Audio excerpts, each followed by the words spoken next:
It's a great song, but I don't know it.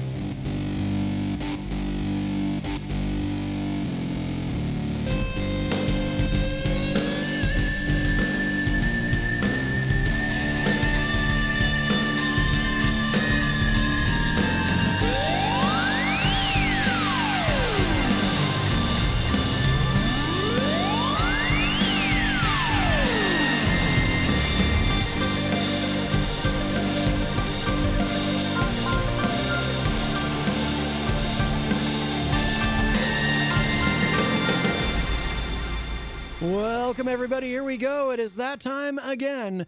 Matt Connarton Unleashed, and we are live from the studios of WMNH 95.3 FM in glorious downtown Manchester, New Hampshire. Although it's looking like it's going to rain. It got very dark and cloudy, but it was glorious. It's always glorious, of course, here in Manchester, of course, on 95.3 FM and Comcast 97 also, if you happen to be in Manchester.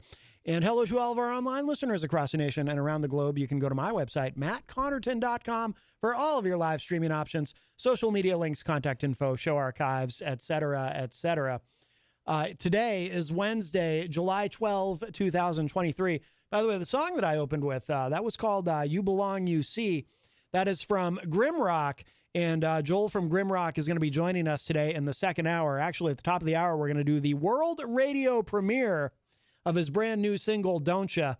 Really looking forward to sharing that with you. But I wanted to open with another one of his other songs today on the show. And we'll probably play a little more later, too. But Dontcha, the world radio premiere of the new single, coming up today at 5 p.m. in the Eastern time zone here on the program. And then we'll have...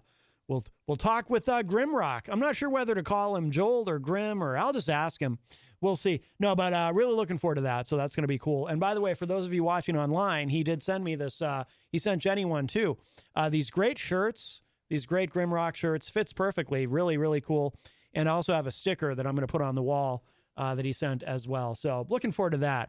So that'll be coming up in the second hour. In the first hour, in a few minutes, I'm going to be joined by Erich Pilcher, our friend from Cedar Rapids, Iowa. Of course, Erich does the classic film reviews for us on Fridays, but we also do a segment every Wednesday. I call him my favorite conservative, and he's going to be joining us. He wanted to talk about this hazing scandal at Northwestern University, which has been a pretty big deal. You know, I'm not a sports guy myself, but some stories obviously transcend sports. And that one certainly does. That's been interesting to follow. And I also want to ask him about the something we've talked about before on the show with Erich about the Live Golf, LIV, the Saudi Arabia trying to take over golf is how some people are looking at it. We'll talk about that too. And I have a couple other things to ask him about too. So we always have a good time with Erich. So he's going to be joining us. And of course, I want to learn more about his how he constructed that amazing guitar solo on the new song from Jerry and the Scumbags, that song, I'm the Man. Of course, it's been interesting. You know, we've all been working remotely on that, you know, Matzo, that's yours truly. I'm credited as well. And Billy Painter. And of course, Erich Pilcher, as he is known by his stage name.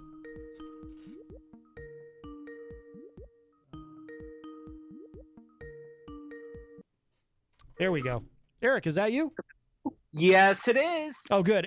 For some reason, I was clicking in and it wasn't picking up right away. I was like, uh-oh, I hope we don't have a malfunction here. You know how Skype can be. Skype can be very Skypey. Very finicky, certainly. Yes. Before we get to talking too, I do want to say hello to everybody in the Facebook live chat. Scott Robinson joins us and says, this is regarding the clip that I played to open the show. Sometimes I like to throw in a little best of clip. I played that time that the ghost of Don Imus called us live on the air. Scott said, this sounds like Gene Simmons from Kiss with marbles in his mouth. A little inside, but yes. Mike from Queen City Cabinetry, one of our great sponsors here at WMNH, and also one of our co-hosts on Friday nights for Retro Spectrum Radio. He says, good afternoon, everyone. Jenny is in there, of course, and says, shalom, peeps. Also, Rhonda Favero from California. Paulie C says, greetings from sunny Bangladesh. Again, if you don't listen to Retro Spectrum Radio, you don't know what that refers to, which is why you should listen to Retro Spectrum Radio Friday nights here. Charmaine Davis Elliott joins us and says, good afternoon, everyone. Hello. Let's see. Eric, I see you're in there. And also, I'm never sure I'm saying his name correctly. Eric Nanarone. I'm going to assume that's what he's got a podcast called the Nanosecond Podcast. So welcome, everybody. Welcome. And Eric is with us on Skype, which means the studio phone line is open. So if you have anything to contribute to our conversation today, you can call us at 603-250-6007, 603-250-6007. You can also text me at 617-917-4476. I'm on social media at Matt Connarton. You can email me, matt@mattconnerton.com. And, of course, you can interact and opine in the Facebook live chat. But the best thing to do so that we can hear and enjoy your dulcet tones is give us a call at 603-250-6007. And, speaking of music, Eric, I had no idea you were so talented, but hearing your solo on that song, "I'm the Man," just magnificent, sir. Thank you. Like I said, I just picked up a guitar and it was magic. Yeah. Matt, you cannot take away my right to rock. That's right. Nor would I ever try to, frankly. I want you. Oh, Dylan Reynolds is in the Facebook live chat, and he agrees. He says you're great on that song. Thank you, Dylan. I appreciate it. You're always nervous when you do something outside of your comfort zone. Yes. But, as many will learn in the month of October with classic film reviews, sometimes you just got to go out of your comfort zone. Yes, that's right. Oh, speaking of which, Scott Robinson has a question for you regarding your classic film reviews. I have not seen it. I asked him if it was good. I'm always open to film suggestions. Yes, Scott is, for listeners, Scott is asking if you've watched the film Affliction with Nick Nolte and James Coburn. I've never seen that movie either, but I've heard that it's very, very good. But I have not. Will that will that be on a? Is that a possibility for a future film review?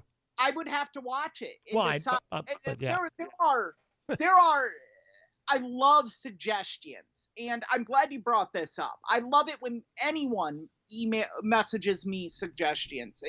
Because one, it shows they listen, and two, it makes me feel good that they value my opinion. Yes.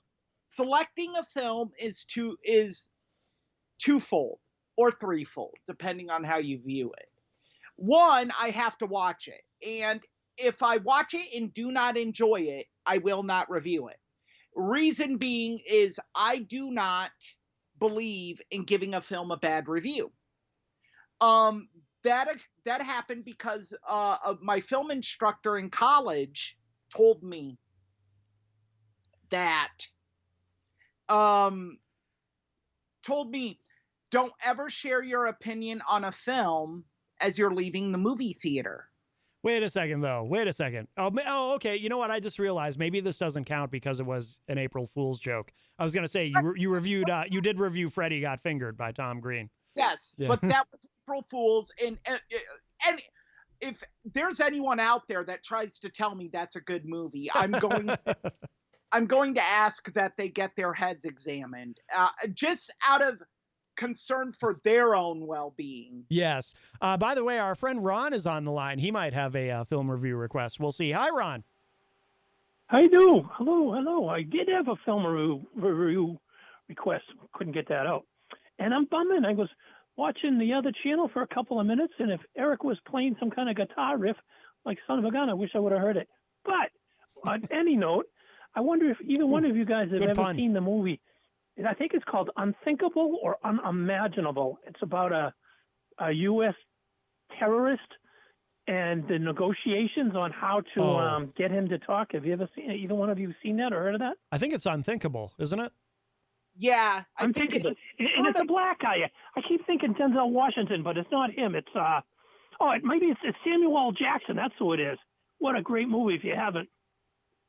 Yeah, have you seen that, Eric? I haven't seen that. I have not, no.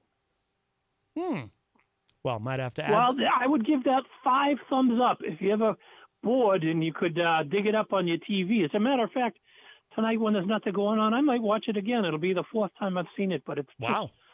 I won't even get into any details, but that was it with Samuel L. Jackson, and it was either unimaginable or unthinkable. I think it was unthinkable. He negotiates. He doesn't negotiate. He tries to get information out of the terrorists in the worst ways, stuff that the U.S. wouldn't consider legal, but he does it anyway. So, yes. All right. With that being said, carry on, my friends. All right. Thank you, Ron. Appreciate the call. By the way, Dylan Reynolds was suggesting a film review of Arnold Schwarzenegger's Total Recall. Total Recall is actually, you know this, Matt, and longtime listeners know this as well. I have a list of films that I want to review, and Total Recall is on the list. The thing to keep in mind is that Paul Verhoeven directed it. Mm-hmm. And Paul Verhoeven has a style that he translates to each and every one of his films. So having just recently done Starship Troopers, which was directed by him, I want to see it kind of spread out. Gotcha. Separate. Because I would love to review RoboCop as well, which is also directed by Verhoeven. Yes. And Eric Nanarone is asking, this is probably for both of us, have you seen Unbroken? I have seen that. Have you seen that, Eric? Unbroken. There's a few films named Unbroken.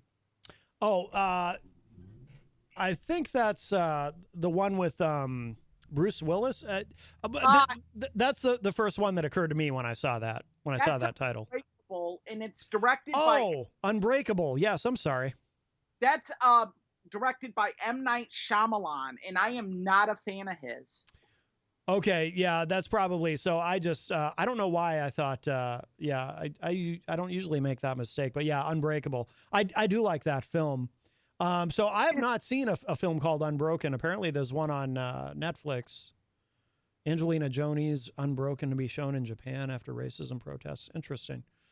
Yeah, I'd be curious to know more about that. But yeah. Yeah, but what I was saying, and then we'll get into Northwestern about suggestions, is one, I have to like the film. And because when I heard that from my instructor, when he said, never give your opinion on a film as you're leaving the theater. Mm-hmm. And he said that because if it's a bad one, you could ruin it for a person near you. Right. Would have enjoyed the film. Right. And that's not something I ever want to do. Right. I don't want to review a film someone enjoys and say, oh, this was a steaming pile. You know, that's not what classic film reviews is about. It's about maybe getting someone to see a film they've never seen before, or get interested in a film they weren't interested in, or remember why they loved a specific film. Right. It's about being positive about film. And ever since then, I've always hated when reviewers just go on TV or write a review that just trashes a film.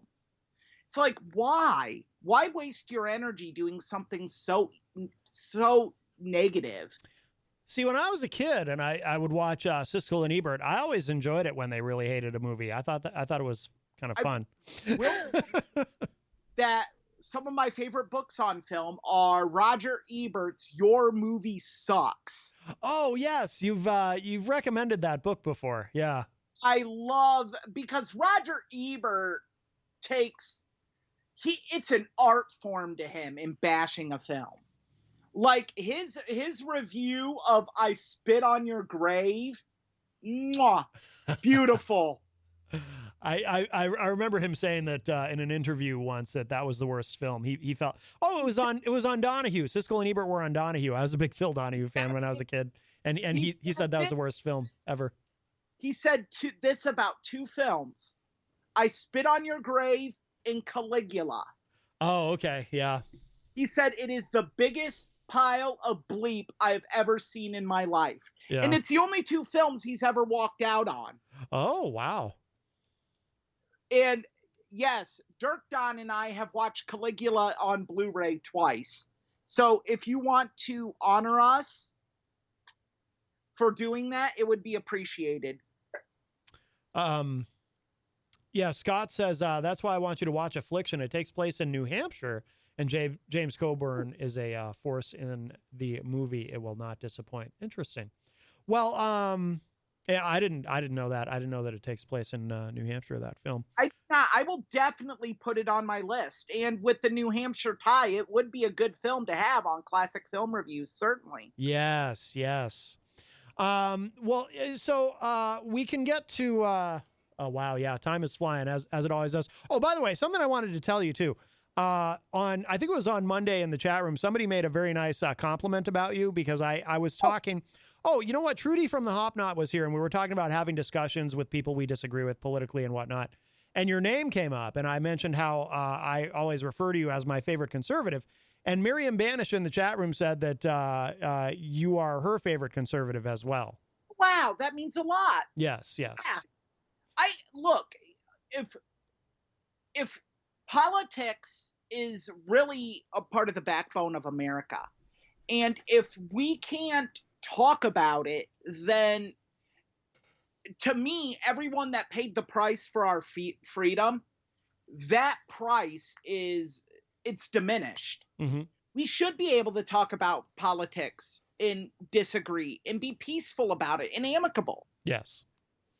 I mean, obviously, it's a lot more uncommon than I would want it to be, Mm-hmm. but it's awful how some people act when talking about politics. Yes. Well, what I said Monday too is, most people when they talk about politics, it's not so much about it's not they're not necessarily concerned with being right, but they just want to make you think that they're right, or they want to prove that they're right, or they want to prove that you're wrong. And if you're having a conversation, about politics with someone with whom you disagree, oftentimes the two people end up just talking past each other because while one person is saying something, the other isn't really listening. Rather, they're trying to think of their next talking point that they're going to fire at the person who's talking. And, and like it's a microcosm of life, really, in that the way people talk about politics is kind of the same way that people argue about, just about anything that two people are arguing about. People, when they don't listen because they're too busy thinking about what they're going to say next. And they often, if you just pay attention to two people having an argument, you'll realize that they're not even necessarily arguing about the same thing. And that happens in all aspects of life. People end up arguing about two different things because they're not listening to each other, and neither of them truly realizes what the other person is saying. And of course, there's a lack of empathy there and so forth. So yeah, it's nice to be able to, I'm laughing at something Michael Albert said in the chat room, but I won't. I'm not going to respectfully. I'm not going to read that comment. I just saw it, Matt. It made me chuckle. Yes. but it's. I would be inclined to agree. With him.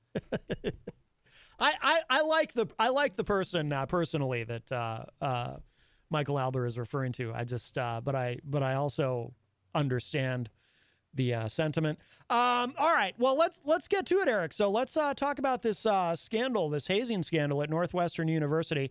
And I'll let you kind of let's start with you have followed this obviously closer than I have, although I'm aware of this story. And I was actually listening to a Pat McAfee video earlier from his show talking about it.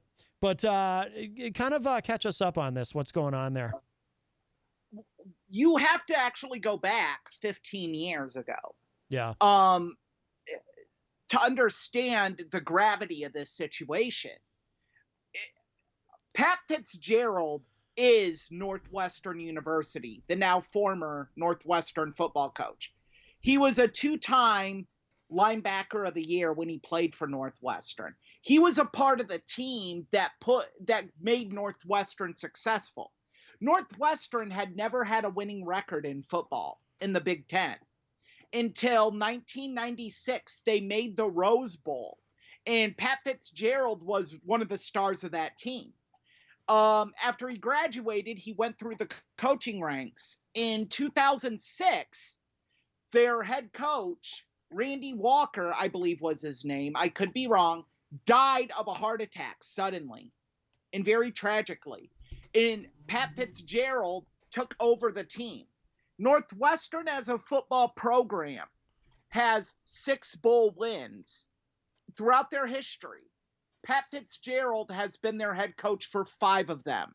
Oh, wow. He must have been pretty young then when he took over, right? Yeah, he just turned, I believe he's in his low 50s now. Oh, I was looking up online. I think he's 48. Yeah, he's not even in his 50s. Yeah. So he's still a young man. So he must have been 15 years ago. So he was. I'm bad at math. He was still what, early to mid 30s when he took over as coach. Yep. I assume that's young for a college football coach, right?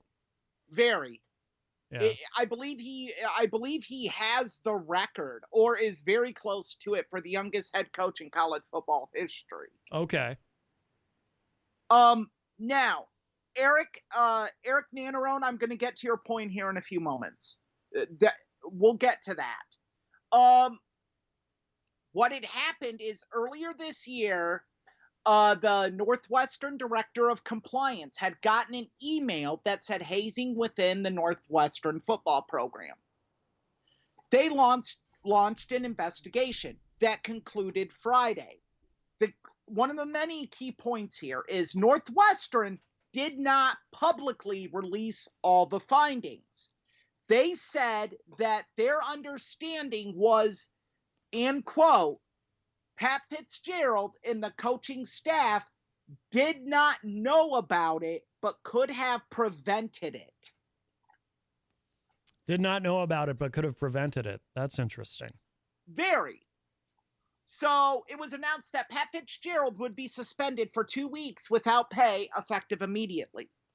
So I guess just to drill down on that statement a little bit, because at first it sounds a little almost self-contradictory, but as I'm processing it, I realize, were they suggesting, so he didn't know about it, but maybe if he had done things differently from a sort of in terms of the culture of the football program there, right, maybe none of this would have happened. I guess that's what they're saying, right? Yes. Okay. So, lo and behold, on Sunday, an unnamed Northwestern player spoke with the Northwestern University student newspaper. Of note here, Northwestern is known for journalism. Like, there are so many great journalists that have come from that school. Okay. And this player spoke in depth about it. Of note, the player left the program this past season of a situation called running. And I'm going to try to be as politically correct as I can be when speaking of this. Okay. Where the leadership team of the football team, if a player had done something wrong or made a mistake, countless mistakes, whatever, they would do certain things to him that were simulating sexual assault. Okay. Wow. And he said, absolutely, Pat Fitzgerald knew about it.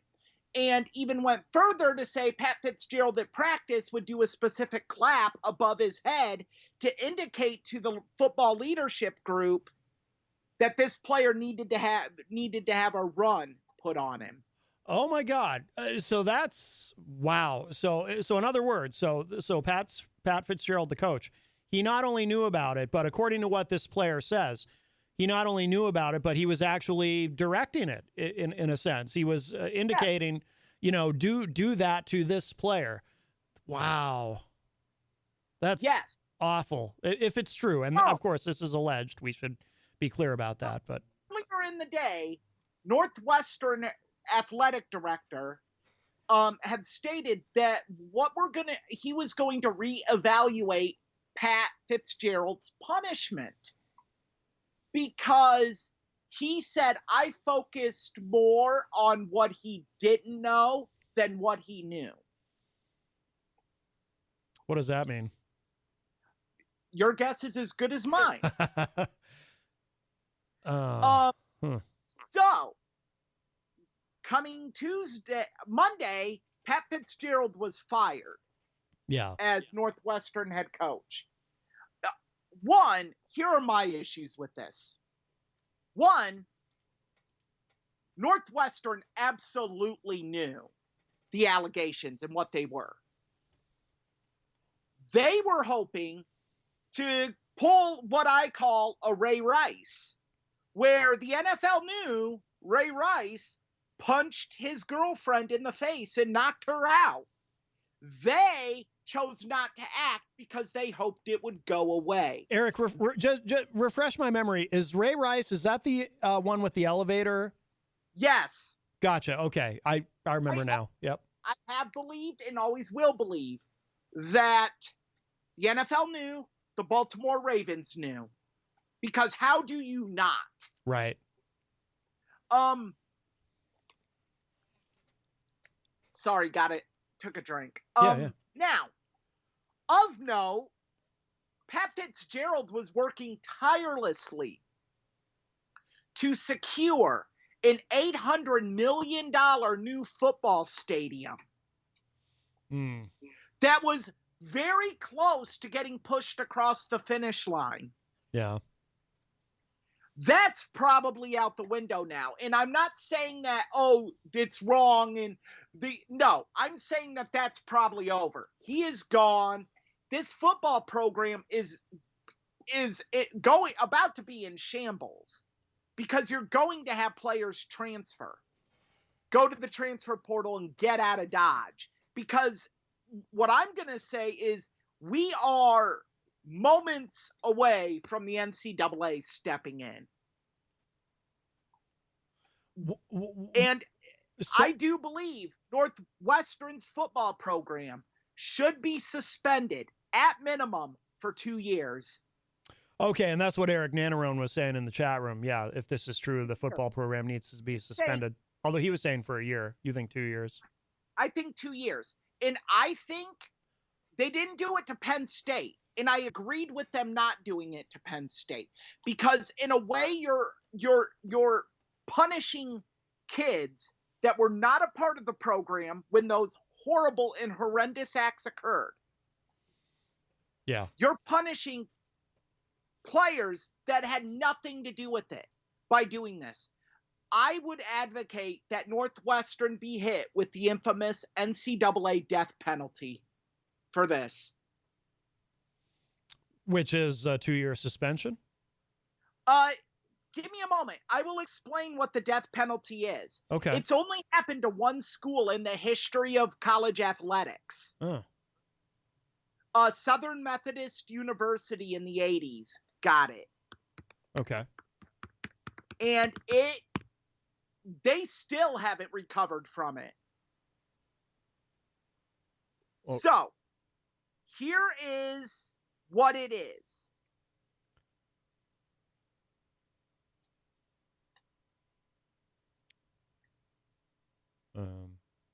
Sorry, I'm trying to find what it is now. That's okay. In the page I clicked on. Yeah, that's all right. If you're just joining us, our friend Erich Pilcher is with us, as he is every Wednesday, and we're talking about the situation with the hazing scandal at Northwestern University. Basically, what it is the death penalty is a part of the repeat violators rule. Obviously, Northwestern is not a repeat violator. I would argue they are because this is a part of the culture of the team. Mm-hmm. And Pat Fitzgerald was there for 15 years. So you do the math. Basically, what it is no athletics for no program for 1 year. Okay. No program for 1 year. When they come back, no television for year 2. Okay. No televised games, no postseason. So no bowls. And no scholarships. And this has only happened once? It has only happened once in the modern NCAA era. Why was it done? This was at Southern Methodist University? Southern Methodist University took paying players to a whole nother level. They signed players to contracts. Did we talk about this before? Yes, we have. Okay. They signed This players contracts. sounding familiar. Eric Dickerson, the joke was Eric Dickerson made more at SMU than he did in the NFL. And Eric Dickerson has admitted, yes, he did. Is he the guy who, you told me about somebody, before who, they let one of the schools buy him a car. And, that's Eric Dickerson. Yeah. And then he ended up not going with that school, but he kept the car because his attitude was, well, what are you going to do? Like you buying me this car was illegal to begin with. So what are you going to do about it? He kept the gold-plated Trans Am. It's such a it's a great story. There's a part of me that thinks that's repulsive, and there's a part of me that admires him. You know what? God bless Eric Dickerson. I mean, it's not right. Morally and ethically, it's not right, and yet it's kind of like, wow, you kind of have to respect him. Who's actually more wrong in this? You can't expect an 18-year-old kid to not take, right, in 1985, a gold-plated Trans Am. Right. Because if it's just wild. So that was at Southern Methodist University? Yeah. Okay. Actually, to clarify, Texas A&M bought him the car. Oh, okay. And he's like, I don't want to go to A&M. I want to go to SMU. What do I do with this car? And that was the sticking point. And the SMU boosters are like, we'll take care of that. Well, he'd probably already registered it, and can't just give it back now. Right. The loan was in his grandmama's name, though. Totally above the board. Oh, good. Yep.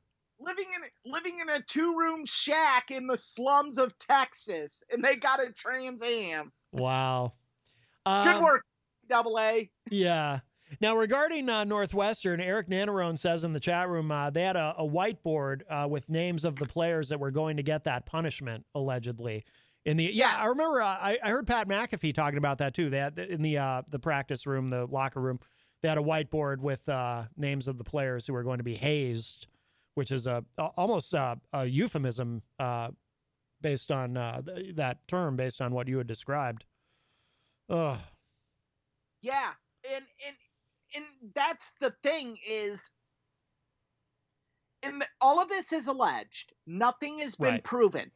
But let's be real here. Northwestern is now faced with having to pay Pat Fitzgerald $40 million. Oh, my God, really? Yes. He just signed a contract extension in January of 2021 for 10 years. Wow. There's no clause in there that, I'm sure there is some sort of clause that says if he does something really egregious, they don't have to pay him, but that's not what happened here because they can't prove that he knew. Here's where Northwestern is in some trouble with that. Mm. One, they already punished him. Oh, with the 2-week suspension. They had already announced his punishment. Yeah. And I guess, and I'm still kind of getting caught up on this, but my understanding from what Pat Fitzgerald's lawyers have said is that Illinois state law indicates once you have punished an employee, you can't retroactively go back and re-punish them for the same offense. Oh, wow. No kidding. That's my interpretation of it. I could be wrong. Yeah. So this is a very bad situation because Northwestern put athletics ahead of morals and what is right. Mm-hmm. You put an $800 million stadium ahead of what is right. This is disgusting and this is deplorable. And I'll say this. When I was involved in football, yes, we did hazing. Yeah. I'll say it. We did it. We did towel whipping lines. Oh. That seems almost quaint compared to some of what we've been hearing about here. I never, and I swear on everything, I never heard of anything like this happening or witnessed it. Yeah. But it really, you sit there and you're just like, wow. By the way, what does Fitzgerald say? I assume he hasn't said anything, right? He hasn't addressed this publicly? He had a meeting with the players and his staff. Otherwise, it was a pretty blanket statement that he appreciates his time at Northwestern. He disagrees with the decision, that he knew of no hazing. It was pretty boilerplate of what you would expect. Well, when did that happen? After the suspension or after the firing? After the firing. Oh, after okay. The suspension, his statement was that he agrees that he should have been more informed and paid more attention to little details. Look, this has been my argument anytime there's a scandal within a college athletic program or a specific team. Your job as the head coach is to know everything that goes on. That is your job. Just like Rick Pitino, when at Louisville, he allowed hookers to go and party with recruits in a dormitory named after his brother-in-law who died during the 9/11 attack. Jesus. Wow. Wow. And he's like, well, that was all done by one of our graduate assistants. How do you not know? Yeah. You think these kids are just coming to Louisville because you're a nice guy? I'm fascinated. No. I'm fascinated by the dynamic of, so after he's fired, so they let him have this meeting with the players, and assuming if everything that's alleged is true and he knew, then he's going and having this meeting with them, telling the very people with whom he colluded with on the hazing, effectively telling them, well, I disagree with the decision because I didn't know, when they know that he knew. When you know what I mean? When he's got to look these kids in the face who he knows they know that he knew, and tell them, well, I don't agree with the decision because obviously I didn't know, when, everyone knows he knew. Northwestern, in their infinite wisdom, and I say that oozing with sarcasm. Yes. Decided to let the players release a statement. Because when players are upset, and it makes perfect sense to let them release an official statement. They stood behind their coach and accused the players that have released this information of lying. Nothing like this ever occurred. It's just someone trying to tear down our success that could not be successful at Northwestern. Oh boy. Well, so what happens? Oh, well, first of all, by the way, we should shed no tears for Fitzgerald, because even if he really didn't know, which is hard to believe, but even if he really didn't know, the guy's getting $40 million to, lose his job. Or at the very least, a chunk of that. Yeah. This is not going to see the courts. They're going to settle. Northwestern wants this to go away as quickly as they can. Oh, okay. So he won't necessarily so they might negotiate something. Right. Okay. Right. Northwestern wants this to go away because, again, I don't want anyone to think I'm in agreement with Northwestern here. I am not. Yeah. I think the athletic director needs to be fired. I think the president of the university needs to be fired. I think a ton more heads need to roll down the hill after this. But football season is a little over 50 days away. You want this to go away. But there is no, I mean, in terms of national media, this will blow over, as all things do. But if you're if you're there, especially if you're there as part of that community, or have any connection to the college whatsoever, this isn't going away for a long time. I mean, people aren't going to forget about this. Right. And my cousin Joe brought up something, and I agree with him in essence. He said people have already forgotten about Penn State. Well, that's kind of a blanket statement. I don't think people have forgotten. Right. I don't think you ever forget. I mean, I will remember where I was the very minute it was announced Joe Paterno was fired. Yeah. Oh, I remember I was in the cafeteria at the university I was attending, and I remember a majority of them got up and ran to the TV, and ESPN was on, and you literally just stood there frozen. Well, listen, I mean, I can prove your point too, because you mentioned Penn State to me. I'm not a sports guy, as you know, but as soon as you say Penn State, I remember Joe Paterno and Sandusky and everything. So no, of course people haven't forgotten. A guy like me who doesn't follow sports, but I did follow that story, because that's one of those stories like this one that transcends sports. Oh, I remember vividly. I remember because I was also the sports editor of my university student newspaper. Yeah. And like, I literally went right into the newspaper office, and it's like, we got to do something about this. We have, like, how do we cover this at a Catholic university? Yeah. And how do we do this in a way that we can tie it to our school and not be negative? So it was a tough situation. So I will always remember Penn State. Oh, yeah. Just because, if for nothing else, Penn State was a national power for so many years, and they still haven't recovered. Well, and again, I was going to ask you. I'm not going to, I mean, they've had successes. They've been to a couple Rose Bowls, but they haven't competed for national titles like they did. Yeah. They haven't had, like, the primetime games they've had have been in essence because of who they were playing, not because of Penn State.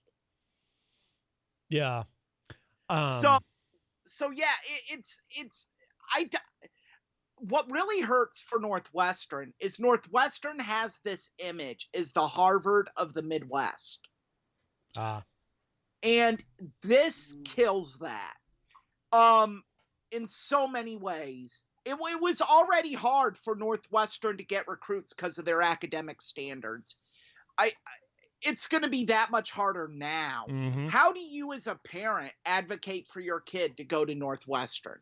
Right. On a football scholarship? Yeah. I mean, yes, Pat Fitzgerald's gone, but who's to say that some of the kids that allegedly committed these acts aren't still there? Right. Exactly. Well, hopefully this will have, if they are still there, hopefully this will have put some fear into them, and nothing like this will continue to happen. Wow. Well, so there's still more. There's still more to this story coming, right? In terms of we'll find out in the weeks to come what happens. That the NCAA is going to get involved here. Yeah. I mean, I don't see how they can't. Did they get directly involved with Penn State? Yes, they're the ones who gave them the 2-year bowl ban. Okay. The NCAA is the only one that can issue that punishment. Okay. Schools can do what's called self-sanctioning, where to try to soften the blow of NCAA punishment, they can say, okay, we're going to sit out the postseason for this year. Yeah. We're going to reduce our in-home recruiting visits. We're going to reduce scholarships. In most cases, the NCAA is like, that's good enough. We're lazy old white men. We don't want to do anything. So they let it go. I don't see how this one gets let go. Right. This one is Penn State level.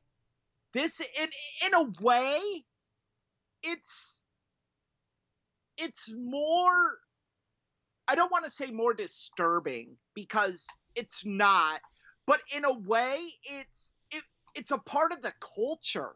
Like, there were actually young men that brought into this as being a good thing. Mm-hmm. Yeah. That's what disgusts me as a sports fan. Mm-hmm. Because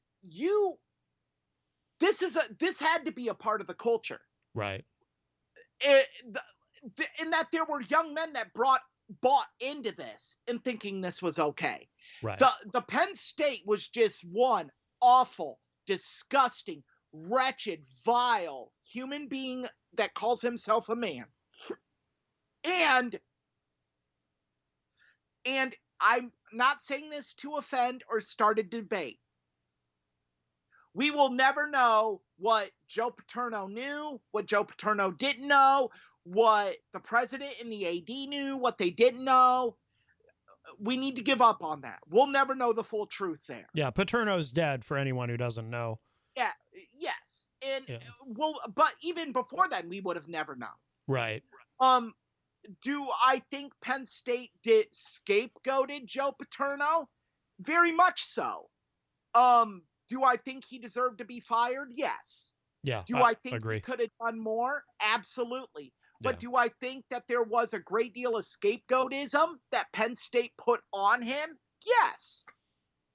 To me, what makes this situation more like not worse than, I'm trying to put it into words, and I know I'm not doing a good job, but what makes it more disturbing is that it was a culture. Right. And that these young men that this happened to were forced to believe that it was their fault that it was happening to them. Yeah. No, it's pretty disgusting. Well, Erich, we are already approaching the top of the hour. It goes so fast, my friend. So we will have to leave it there. Yes. Sorry. Oh, no, not at all. No, great discussion. And I learned some things too. But before we let you go, because we got to get to a break, and then we've got a world radio premiere of the new GrimRock song. But before you go, can you give a quick plug for Friday's classic film review? Yes, I'm writing the script tonight. This week's classic film review is National Lampoon's Vacation with Chevy Chase and Beverly D'Angelo, and a bit part by a very young John Candy. Oh, I forgot that he was in that. I haven't seen that in so long. Yes, we look forward to that, and of course, very appropriate for the time of year. So, yes, outstanding. That's why I chose it. And we've already discussed this. There are some, I like to think, big things happening in the fall. Yes, absolutely. Classic film reviews that I think a lot of people will be a fan of. October, we are going to be looking at one of the most controversial and scariest films ever made. Mm-hmm. And some of you might know what that is. Mm-hmm. Mm-hmm. But if you don't, you'll just have to wait till October. That's because right. It's going to be amazing. Yes. Melanie will be very happy. I see her. I know Melanie will be happy. I'm actually shocked I haven't gotten a message from her yet about it. Yeah. Very good. All right, Erich. Well, we got to let you go. Thank you so much, my friend. And we look forward to the film review on Friday. Yes, it's a pleasure as always, Matt. Thanks for having me. All right. You got it. Take care. Bye. Bye-bye. All right, very nice. That was our friend Erich Pilcher. Of course, we look forward to his classic film reviews every Friday, and this Friday is National Lampoon's Vacation, the first Vacation movie. Melanie says, sorry, I wasn't listening. What are we talking about? Oh, don't worry about it. But we need to get to a quick break, show some love to our amazing sponsors, and then we're going to go from that right to the world radio premiere of the new single from GrimRock. It's called Dontcha. Really, really good stuff. And then we're going to have GrimRock on the line with us via Skype, and we're gonna talk. And I'm really looking forward to that. So, and if you're just tuning in, if you happen to be watching online, you can see I've got this wonderful shirt that was sent to me. But so we're gonna do that first a break, and then the world radio premiere of Dontcha, brand new single from GrimRock. Don't go away. Plenty more to come. WMNH, rip the knob off.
I love it. That is the world radio premiere of the brand new single Dontcha from GrimRock, and I think we have Grim on the Skype with us. Hello, are you there?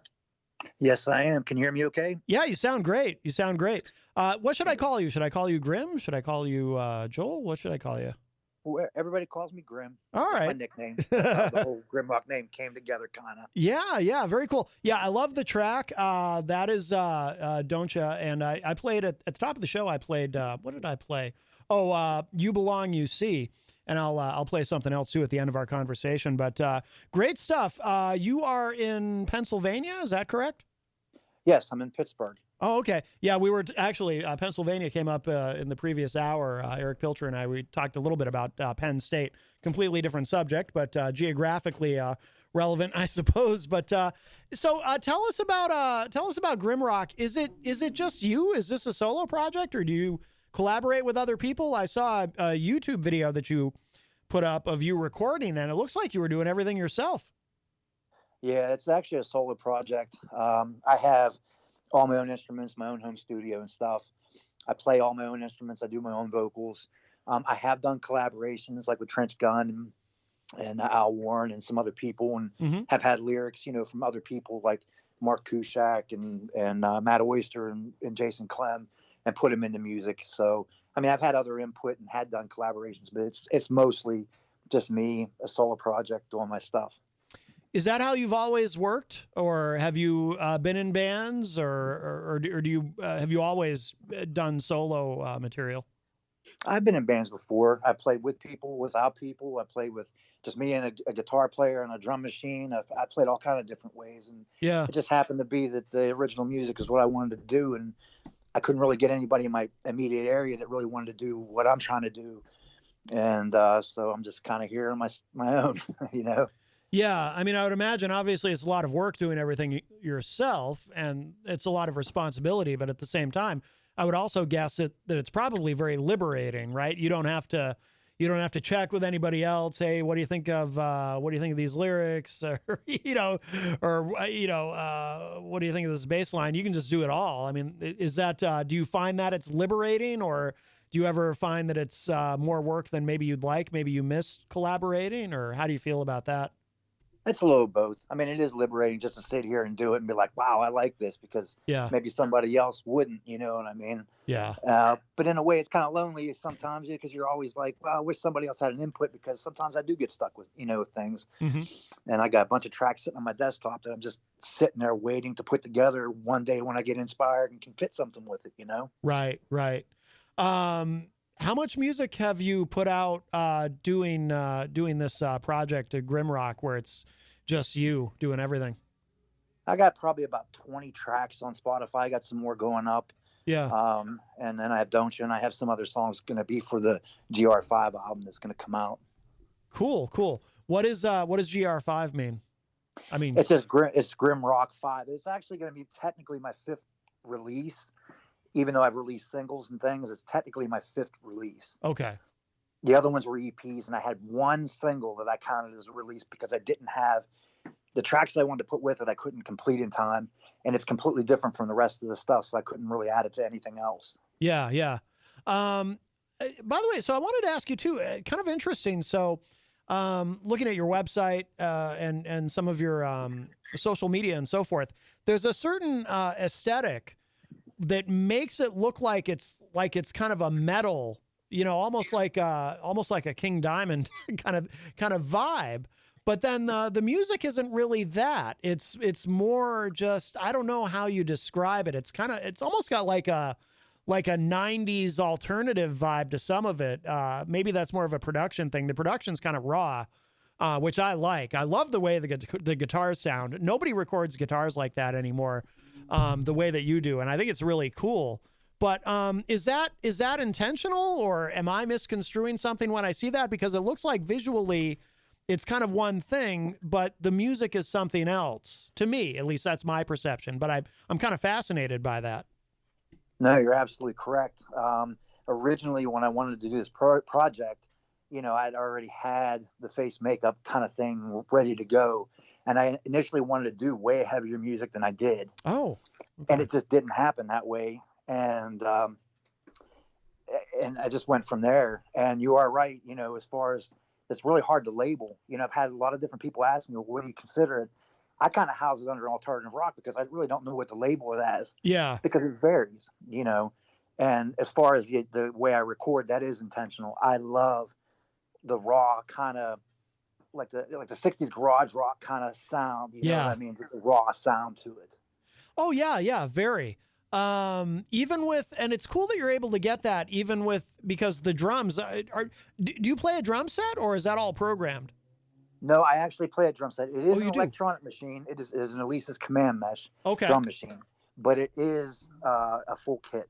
Okay. Yeah, because it sounds like, I mean, even the drums sound raw and sound acoustic. So that's impressive. Although it's funny.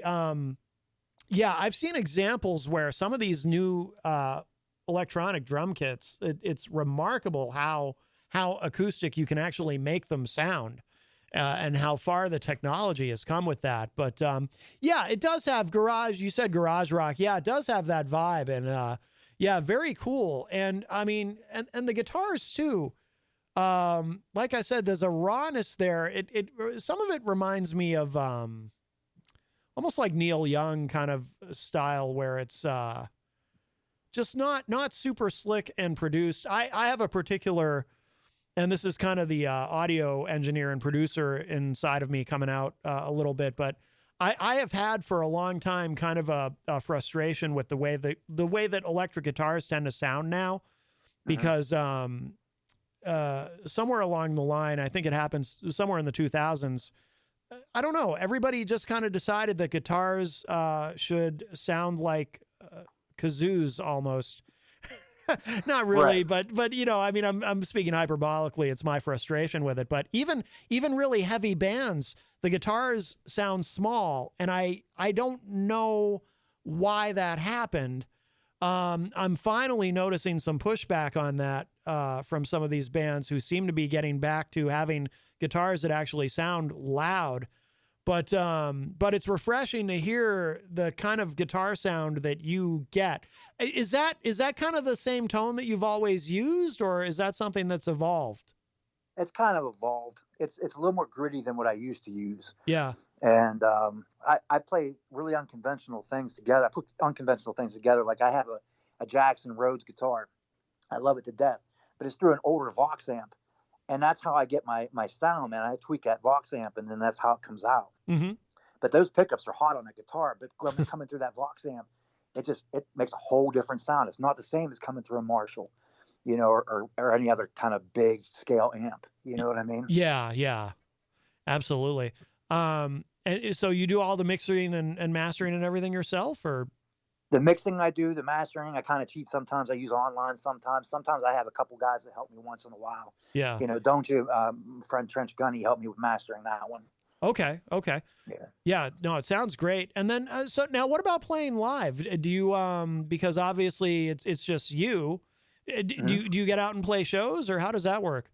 Yes, I do, actually. And what I do with that is I have backing tracks on a tablet, believe it or not. Yeah. And I run my tablet through, you know, a system so that it changes the line level noise, you know, line level into a mixable item. Mm-hmm. And it's everything but the guitar and the vocals. Okay. And when I do play my live shows, I don't leave backing guitars or backing vocals in it.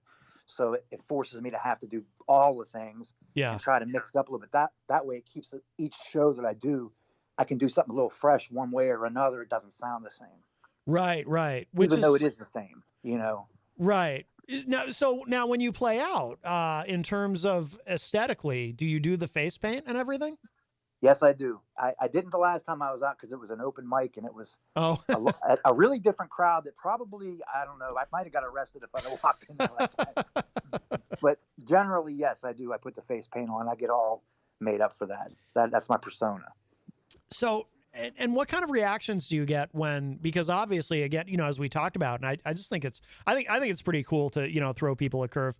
What are the reactions like when people see you in the face paint and then they hear you play and it's not, you know, because they see you in the face paint, they're expecting, you know, and then it's not, it's these really melodic songs. Do you get some interesting reactions with that? Yeah, I do. I get it from every which direction too. It's not even just getting up there on stage. You know, I'll stop at stores like this on the way to gigs and stuff, and people, I either scaring lights out of them or they're all like, "I have a picture with you," you know, and it's like, it's not Halloween. I'm like, yeah, I know, but it's kind of cool, huh? You know, kind of thing. Yeah. You know, so. Yeah, but then when you get up on stage, are people surprised when they hear the music? I think so. Yeah. I think so, because I think they're really looking for that Slipknot-ish song, you know, sound Right. with the paint. And it's not happening. But I mean, I don't get anything negative thrown at me, you know, as far as that. You know what I mean? It's just, I've had a lot of people talk about that. You know, just the image doesn't match the music. But I'm all right with that too. You know. Yeah, no, I think that's cool. I think that makes it very intriguing. I enjoyed being surprised when I saw your picture and then I heard the music. I enjoyed being surprised. There's something just cool about that. So.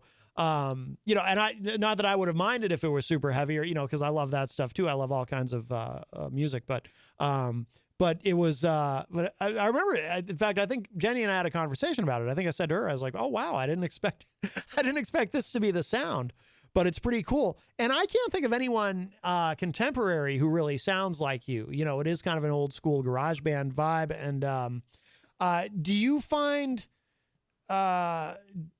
is there anybody in your area who's doing kind of what you're doing? Because if you're out in the scene playing shows, I would assume there's other musicians who you're opening for, or they're opening for you, and you're kind of teaming up with, or maybe not. Are there other musicians in your area who kind of fit in with what you're doing, who you can play shows with, and it seems to work?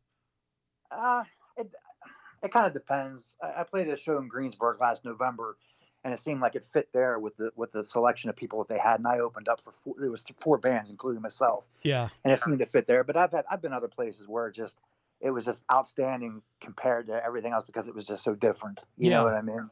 Yeah. No, that's cool though. That's it helps you stand out, and I think that's probably a helpful thing. Sometimes musicians will. I talk to them and they're kind of like, well, I don't know. Sometimes I worry that what I'm doing sounds too different. It's like, but yeah, that's how you stand out. If you sound like whatever's currently trendy or whatever you think you're supposed to sound like rather than what you want to sound like, then, you just kind of end up being one in the pack. But if you can stand out and be unique, that's what helps get people interested in what you're doing. I always use the example of what if Kurt Cobain had told Dave Grohl and Chris Novoselic, I think we should, the hair bands are pretty successful right now. I think Nirvana should sound like them. What would have happened? Right, exactly. But he did what he wanted and they did what they wanted to together and ended up being one of the biggest bands of all time. So I dig what you're doing. So when does GR5 come out? Do you have an ETA on that when the full album comes out? I keep changing it. It keeps getting pushed back and pushed back. Yeah. I'm hoping now by the end of September, Yeah. So I still got I have 2 other tracks that are finished. I got to finish up like mixing and everything. Then I have 4 other tracks that I'm working on. So it's just taken me a long time with everything going on to get these things done and done the way I want to have them done, so. Yeah. Yeah. And everything that you've released so far, it's all available on Spotify for people who want to check it out? Yes, everywhere. Excellent. By the way, when the album is ready, is there any kind of a theme to it or anything that, because this will be your first full length, right? The others had been singles and EPs. Yes. Mm-hmm. Do you have is there any kind of a theme with the album? Because it seems like with what you're doing, I could imagine you having a theme to it. There is a theme and there's not a theme. It's not really something I can say, well, it's just, a venture in outer space or some kind of physical theme like that. It's just, It's more like, I'm trying to break into a segment, a little different segment with what I'm doing. It's not much different from what I was doing before, but it's still a little different. It's enough I think it's going to do, hopefully do better, than the last releases. But there's really, a physical, just set a theme down. I can't really place one. Yeah. Yeah, I was just curious. By the way, for people watching online, that was Peter White. I was just waving at, who was in the room momentarily. Peter White from the morning show. He'll come in and he'll go like do the shush sound so that I don't acknowledge that he's here. But why not, right? It's Peter White. Right. That's right. All right. Grim, what should people know? What do you want to make sure that our listeners know who want to keep up with what you're doing online? How to get your music? How to we might have people in your area who want to catch a show. Just fill us in on what people should know about social media and anything else, or how they can get one of these cool shirts. Thank you again for the shirt. I absolutely love it. And the sticker. And the sticker too. No problem. Yeah. The shirts, I did have a web store up and I didn't do very well with it, so I took it down. Oh, okay. Honestly, I just, Yeah. But I'll send anybody decals though. You know what I mean? Yeah, so if anybody wants to just send me a DM, and an address, I'll mail them a decal. Oh, very nice. Very nice. But to keep up with things, just GrimRockandRoll.com. I do have a big website. It's really filled up with things, and they can catch me if they put at GrimRock and Roll and spell it all out in one word. They can find me anywhere. So yeah, outstanding. I'm going to close out the segment with this track, "Haunted," one of the ones you sent us that I really like a lot. I like all of them, but and I think Dontcha is my favorite. It's just so catchy, but I really like this song "Haunted." So we'll play that in just a moment. But Grim, thank you so much for joining us today. This has been wonderful. Really nice to talk to you. I really like the music, and when the album comes out, we'll definitely have to have you back. Absolutely, and I appreciate you having me on. I appreciate any opportunity. This is great. Thank you. Absolutely, my friend. Absolutely. All right, it is wonderful to speak with you. I'm going to hit this track, and but we will talk to you very soon, I'm sure. All right, thank you. I hope so. All right, you got it, man. Take care. Bye-bye. All right, that was wonderful. That was Grim from GrimRock, and we're going to play this track, Haunted. If you missed it, we did the world radio premiere of the new single Dontcha, but I have a feeling you'll be hearing that again on the show in the future. That might be one of our songs that we play now and then, because I really like it a lot. But I like this one too, so let's give this a listen. This is GrimRock. This is called Haunted. We're going to give this a spin, and then we'll come back and get into some more stuff on the show today. This is Matt Connarton Unleashed. We are live from the studios of WMNH 95.3 FM. And here it is. This is Haunted by GrimRock.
Welcome back, everybody, as we cruise into our final segment today of Matt Connarton Unleashed. And we are live from the studios of WMNH 95.3 FM in glorious downtown Manchester, New Hampshire. Also on Comcast 97 if you're in Manchester. And hello to all of our online listeners across the nation and around the globe. You can go to my website, mattconnerton.com, for all your live streaming options, social media links, contact info, show archives, etc., etc. Today is Wednesday, July 12, 2023. So nice to have you all with me. Thank you again to GrimRock for joining us, or Grim from GrimRock. We did the world radio premiere of the new single, Dontcha. So if you missed that, of course, you can check the archive of the show after the show is done at WMNHradio.org. And, of course, my website, mattconnerton.com. We also, in the first hour, we were joined by our friend Erich Pilcher, my favorite conservative all the way from Cedar Rapids, Iowa. We had a great discussion. But as we cruise into our final segment today, the phone line is open. If you would like to join us, if you have something on your mind, 603-250-6007, 603-250-6007 is the studio line. You can also text me at 617-917-4476. I'm on social media at Matt Connarton. You can email me, matt@mattconnerton.com. And, of course, you can interact and opine in the Facebook live chat. But the best thing to do so that we can hear and enjoy your dulcet tones is to give us a call at 603-250-6007, 603-250-6007. I do want to probably save it for tomorrow. I don't think I've got any guests booked tomorrow. So I do want to, at some point, as I've been teasing, I want to get into the recent Supreme Court decisions and kind of analyze those. But that's a big discussion that's going to take more time than we have left today. So probably going to shoot for tomorrow on that. Friday's show, very excited about. So, of course, on Friday, not only do we have Erich Pilcher's classic film review, and this week the subject is the film Vacation, National Lampoon's Vacation to be more precise, but also my friend Dave Wally is going to be joining us in the second hour, and we're going to feature some tracks from Satellite Union, his band. And Dave is, I went to high school with Dave, a very talented musician. And also I'd booked at least one or maybe more events for a band that he was in after high school called October Suns. But Dave does a lot of great stuff, very talented guy, and really looking forward to Friday's show. Let's see. So we've got a lot coming up, but I think right now, oh, by the way, the reason Peter White was here too, because I did reference it. He's going to be doing the, he's going to be at the, I think he's running it, the movies at the park, up the street, Victory Park, I think it is. Tonight the film is Goonies. So if you'd like to see Goonies, I just hope it doesn't rain. It did cloud up out there, but that will be there. And you can go there and say hello to Peter White of The Morning Show with Peter White, which of course airs weekdays from 7 to 9 a.m. here on WMNH with a replay from 2 to 4 p.m. right before this show. But some breaking media news, and I did want to ask Erich about this because we do discuss media quite a bit on the during our discussions, during our segment on Wednesdays, but we just didn't have time. But this news has broken actually right before I got on the air today, I think. Fox News has another lawsuit on their hands. They're being sued for defamation by Trump supporter Ray Epps over January 6 conspiracy claims. Now, if the name Ray Epps is familiar to you, but you're not quite sure how you know it, he was the gentleman who was at the January 6 insurrection, as I like to call it. Not everyone agrees that that is an appropriate term, but I stand by it. Insurrection, of course, being defined as by Webster's, I believe, as a violent uprising against a government or authority. So I don't know how it's not an insurrection. So that is my editorial choice to use that term. But anyway, Ray Epps was there. But one of the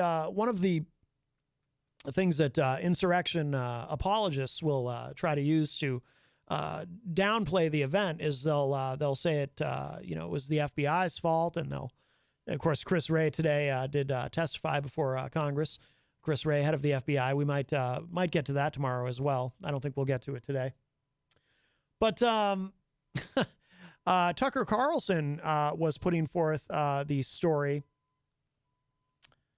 Some kind of an alarm outside. Tucker Carlson was claiming that Ray Epps was actually an undercover FBI agent, or maybe it was just that he was an FBI informant or something. But Ray Epps was working with the FBI, and that being evidence that it was all the FBI's fault. January 6th, and this is not true. Yes, actually, it says right here. Yes, he was accused of being an undercover FBI agent, which is not true. Ray Epps actually was sincere in his MAGA-hood, his marauding MAGA-hood that day, or MAGA-ness. And he was not working as an undercover FBI agent, but Tucker Carlson would go on his show and say this, even though, because you don't need any evidence to believe in this nonsense. And now he is being sued, or I'm sorry, Fox News is being sued for defamation. And we still don't know exactly, by the way, what went into Tucker Carlson's ouster from Fox News, but one of the many theories, and I think this has actually become a pretty prevalent theory, is that he was ousted because of this lawsuit that was inevitably going to come. But there's other theories as well. Or it might have been a combination of things, and probably was. This is from CNBC.com. Some key points. Fox News was sued for defamation by Ray Epps for spreading falsehoods, quote unquote, that Epps was an undercover FBI agent who was responsible for encouraging the mob of Trump backers that invaded the U.S. Capitol on January 6, 2021. Epps' lawsuit in Delaware accuses recently ousted Fox News host Tucker Carlson of being the major proponent of that false smear against the Arizona man.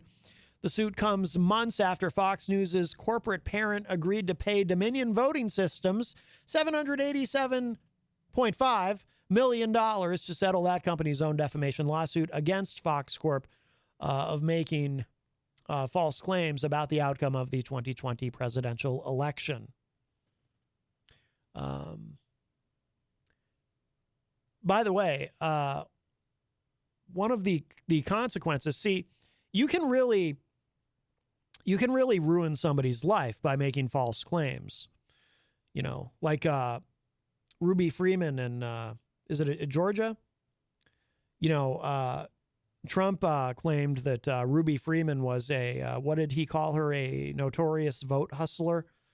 In that call, that quote unquote perfect call he had with Brad Raffensperger.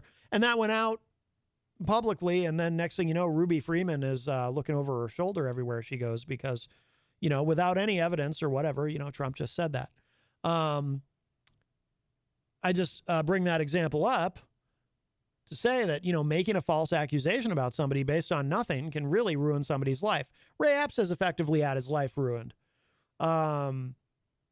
Because imagine if you're, say, for example, you've got some militia buddies who, think you're one of them, and then they're watching Tucker Carlson at night, and Tucker Carlson is telling them that that you're actually an undercover FBI agent and you're not really one of them, one of these militia dudes. Well, guess who's going to come knocking at your door pretty soon in a rage when they've just learned from Tucker Carlson, falsely, but they don't know that. They've just learned from Tucker Carlson that you've this whole time you've been an undercover FBI agent, even though it's not true. What's going to happen to you? What's going to happen to your family in that situation, right? So he basically had to go into hiding. So he had his life ruined. Ray Epps, he had his life ruined by Tucker Carlson going on Fox News and saying this based on nothing. It says here, some details from the article. Again, this is from CNBC.com. Fox News was sued for defamation today. This just happened today by self-described Donald Trump supporter Ray Epps for spreading falsehoods that Epps was an undercover FBI agent who was responsible for encouraging a mob of Trump backers that invaded the U.S. Capitol on January 6, 2021. Yes, an agent provocateur is a term you'll often hear used. That this claim that there were FBI agents there who were, trying to get everybody to act up, as if, first of all, I just find the notion of it absurd on its face. But also, even if that is true, that's still no excuse. In other words, if you commit a crime because somebody encourages you to commit a crime, you've still committed a crime. You don't just get to say, well, somebody provoked me into doing this, so I just, so you can't hold me accountable. Somebody said, yeah. Somebody tried to get me to do something. Somebody told me, yeah, you should go commit that crime. And I said, okay, I guess I will. So can't hold me accountable. Doesn't work that way. The suit by the Arizona resident Epps was filed nearly 3 months after Fox News' corporate parent agreed to pay Dominion Voting Systems $787.5 million to settle that company's defamation lawsuit against Fox Corp by making false claims about the outcome of the 2020 presidential election. The suit by Epps, a former U.S. Marine. Yeah, by the way, this is a veteran. This has been done to. Not that it should be done to anybody, but this is someone who served his country, who had his life ruined by Tucker Carlson. The suit by Epps, a former U.S. Marine, said that as Fox recently learned in the Dominion case, quote, its lies have consequences, unquote. The suit accuses former Fox News host Tucker Carlson, who was fired on the heels of the Dominion settlement, of being the primary promoter of the false conspiracy theory about Epps. He was among the throng of supporters of then President Trump who gathered outside the Capitol on Jan 6. And by the way, I believe he was the primary promoter of that conspiracy theory on Fox. I don't know if anyone else on Fox, I don't remember seeing or hearing specific examples of anyone else on Fox saying this. I think this was mainly coming from Tucker Carlson. Epps and other Trump backers believed false claims by Trump and his allies that the 2020 presidential election had been rigged in favor of President Joe Biden. A joint session of Congress was set to confirm Biden's victory that day. And we all know that. Quote, in the aftermath of the events of January 6th, Fox News searched for a scapegoat to blame other than Donald Trump or the Republican Party, unquote, said Epps' complaint filed in the same Delaware Superior Court where Dominion sued. Quote, eventually, they turned on one of their own, telling a fantastical story in which Ray Epps, who was a Trump supporter that participated in the protests on January 6th, was an undercover FBI agent and was responsible for the mob that violently broke into the Capitol and interfered with the peaceful transition of power for the first time in this country's history, unquote. Again, that's from the lawsuit. Epps in his complaint said Fox News's, quote, lies have destroyed, unquote, his and his wife Robin's lives. The suit also said that in May, the U.S. Department of Justice notified Epps, quote, that it would seek to charge him criminally for events on January 6, 2021, 2.5 years later, unquote. The complaint said, quote, the relentless attacks by Fox and Mr. Carlson and the resulting political pressure likely resulted in the criminal charges, although it is difficult to believe that the Department of Justice would have pursued this matter if Fox had not focused its lies on Epps. Ultimately, the criminal charges conclusively demonstrate the falsehood of the story that Mr. Carlson and Fox told about Epps. Epps was not a federal agent. He was a loyal Fox viewer and Trump supporter, unquote. Fox News today sought to have Epps' lawsuit transferred to U.S. District Court in Delaware. A Fox spokesperson did not immediately respond to a request for comment from CNBC. So we kind of knew this was coming, this particular development, and it is here. It has arrived. But we'll move on from that. Something else that is very, very important, and we only have a little bit of time left, but it appears that Ukraine is on its way to becoming a member of NATO, but not yet. So there is a path. You know, you often hear, seems like usually in politics when you hear the word path, you hear a path to citizenship when we're talking about immigration.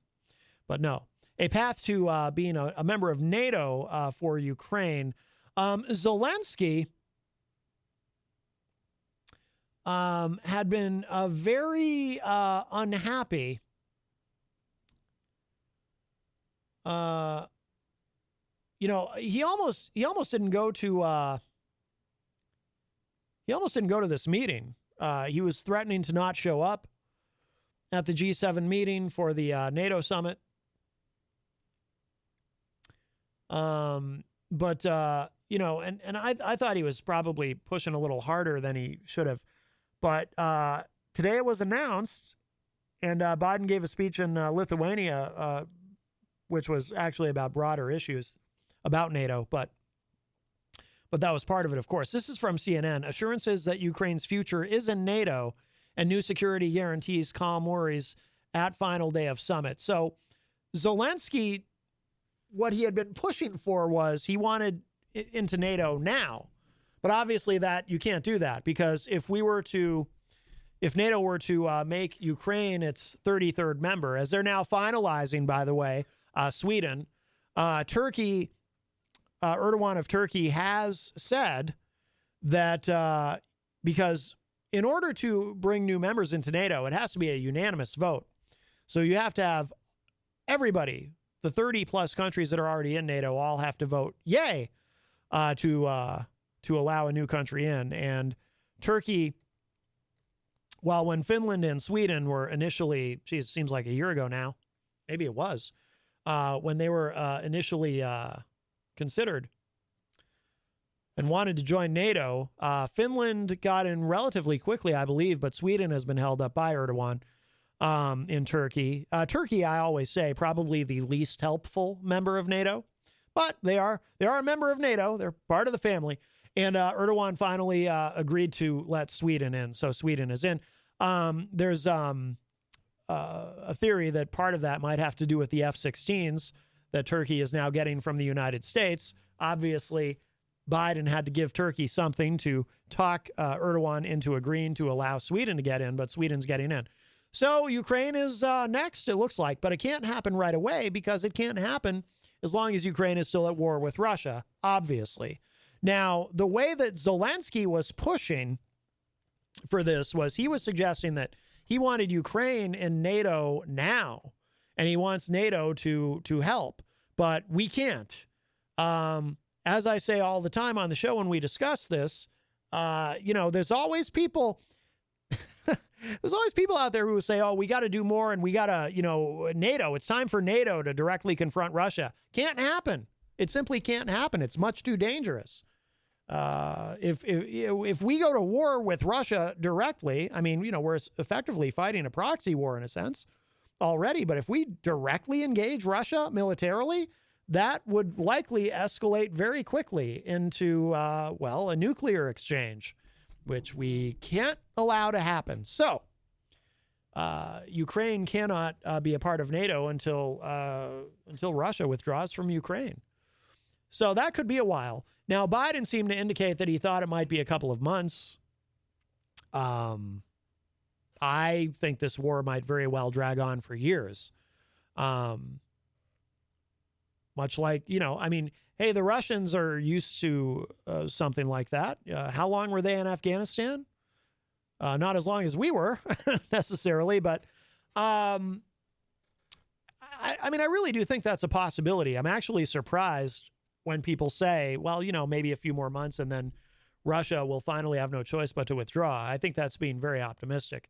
So it might be years before Ukraine is actually in NATO, but we can't allow them in an official capacity because we can't trigger Article 5, which then puts all of NATO at war with Russia. Now, I agree with some ambivalence. I basically agree that Ukraine should be allowed into NATO, but I also agree with that being delayed until the issue with Russia is resolved for obvious reasons. The other thing that has been a subject of great controversy recently is the Biden administration deciding to give cluster bombs to the Ukrainian military to use, and that's been quite controversial. And I think it's something upon which reasonable people can disagree, and not terribly partisan either. There are some, both Republicans and Democrats, who have been very critical of the Biden administration. There is a treaty which says that we don't use cluster bombs, but the United States never actually signed on to that treaty. So we're under no obligation to not use them. It's been our policy not to use them. But we are going to use them. Or I'm sorry, we're not using them. We're giving them to Ukraine to use. And those cluster bombs might help significantly. The Russians use them. We don't use them because of the, and again, this is why the objections to it are not unreasonable. And I'm open to those arguments, but the reason we're not supposed to use them, why using them is discouraged, is because the cluster bombs, it's like they've got, well, they're called that because they have a cluster of smaller bombs inside the bit larger bomb. So when the cluster bomb is detonated, the smaller bombs, or they're actually called bomblets, are released and dispersed effectively.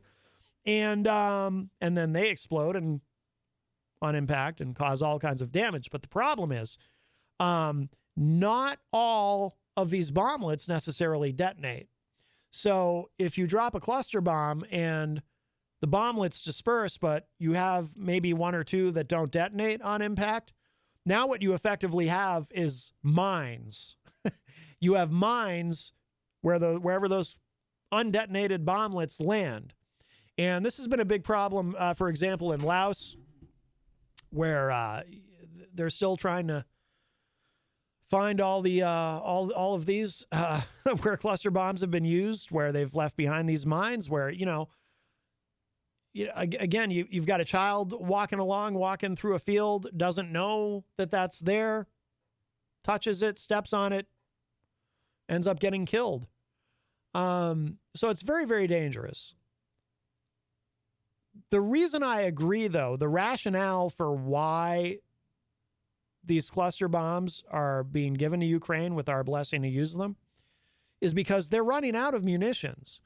And so the calculation, and Biden himself said, that he had to be convinced. It took a while to convince him to do this because he understood it's controversial and the potential consequences. But the thing of it is, and I agree with this assessment, again, with ambivalence, but I agree. If Ukraine is allowed to run out of ammunition, it's over. This will have all been for nothing. If Ukraine runs out of ammunition, the Russians will then be able to take over. They will finally be able to fulfill their mission of conquering Ukraine. So, yeah, you can say all you want to, well, it's not right to use these cluster bombs because of the potential consequences after the war, where you have these unexploded mines effectively. But it's not going to matter if you don't do this, and you just ultimately you're handing the Russians a victory, then you haven't. I guess what I'm saying is there really is no other option. It's a last resort type of thing. So I agree with the decision. I understand the objections. But again, if you don't give them the cluster bombs and you allow them to run out of ammunition, then this is all for naught. And, the Russians will win at that point.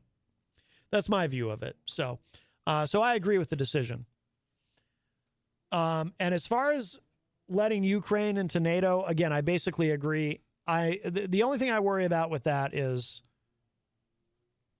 how will Putin respond? And I don't mean that I think I'm as concerned. I'm always concerned about Putin responding to anything that we do in this area in an escalatory way. But that's always a worry. But what I'm also concerned about is because Putin has been arguing, he argues to his people to keep them compliant and to keep them believing in him effectively and using Russian state media to do that. He puts forth the rationale that this war is not Russia versus Ukraine. It's Russia versus NATO. And I'm a little bit worried that now by opening this path for Ukraine to become a part of NATO, that actually plays into Putin's hands a little bit rhetorically, and that it does make it easier, I think, for him to make that argument, put forth that argument to the Russian people. See, look what's happening now. Ukraine's being welcomed into NATO. See, it really is. It's us versus NATO. We're not at war with Ukraine. We're at war with all of NATO. I think this makes it easier for him to make that argument. But I also think that it's entirely possible, and again, this is on the pro-Ukraine being given this opportunity side of the ledger. I also think it's entirely possible that Putin will see this and begin to really think, okay, I've got to find an off-ramp here, because not only, I mean, he might be thinking, unless he's just too arrogant to confront this reality, if he is still a rational actor, as we say, I would think he might be thinking, okay, it's bad enough that not only did NATO not fall apart, but that they've hung together and added 2 more countries in Finland and Sweden. Bad enough, all of that. But now, on top of that, Ukraine is now going to be joining NATO. I've got to find a way out of this. We'll see. I'm hopeful that is where this goes. But I don't think it's going to be, and anybody who says, well, we've got a few more months and then, Ukraine can be a part of NATO, that I think is being unrealistically optimistic, unfortunately. I think this is all going to drag on for a while. And Zelensky is going to have to be a little patient. But, I mean, this is a big step, though. This is a big step. This is a change, because prior to this, it had been, no, Ukraine's not ready. Ukraine's not ready. Now, Ukraine probably is ready or will be soon. But we can't allow that to happen yet. Tom Blanchard in the chat room says the Russians are deliberately planting landmines. Yeah, well, that's what I mean, Tom. It's, the Russians are doing this anyway. So the cluster bombs, for Ukraine to be able to use these cluster bombs, I don't think it's bad. I mean, again, they have to map where they're using these, because if this works and it does repel Russia and they do eventually withdraw, they're going to have to go back and find all the unexploded bomblets. So they have to map this, and they have to do this very carefully and accurately. Chris Rose from the Commonwealth of Massachusetts joins us. Hi, Chris, in the chat room. But we got to go. We are out of time. Thank you again to Grim from GrimRock. And thank you again, of course, to our friend Erich Pilcher, everybody in the chat room, everyone who called today. And if you missed any part of today's show, it will be up in just a little bit at WMNHradio.org and at my website, mattconnarton.com. Goonies in the park tonight. If you get a chance, swing down there, say hello to Peter White. And if you're listening live on Wednesday, I believe a replay of Granite State of Mind is coming up next with the great Rob Azevedo. And I'll talk to y'all a little bit later. Here's a little more GrimRock to play us out today. Bye, everybody.